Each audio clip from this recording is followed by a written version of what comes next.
FIA को फिरोज खान का mobile तहवील में लेने हिरासा करने से रोक दिया गया। सिंध हाई कोर्ट ने अदाकार फिरोज खान का मोबाइल तहवील में लेने और हिरासा करने से मुतालिक दरख्वास्त पर FIA को रोकते हुए नोटिस जारी कर दिए। जस्टिस उमर सयाल पर मुश्तमिल सिंगल बेंच के रूबरू अदाकार फिरोज खान का मोबाइल फोन तहवील में लेने और हिरासा करने के मुतालिक FIA के इक़दाम के खिलाफ दरख्वास्त की समाअत हुई।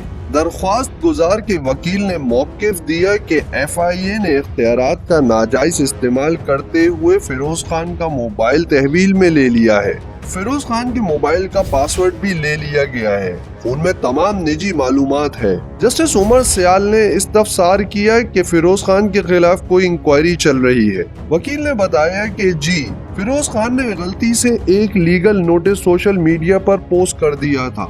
शिकायत कुंदा शर्मीन उबैद चन्ना ने शिकायत दर्ज कराई है कि लीगल नोटिस पोस्ट करने पर हत्या इज्जत और हरासा करने का इल्जाम आयद किया है। फिरोज खान ने अपनी गलती तस्लीम करते हुए 3 मिनट बाद लीगल नोटिस सोशल मीडिया से हटा दिया था।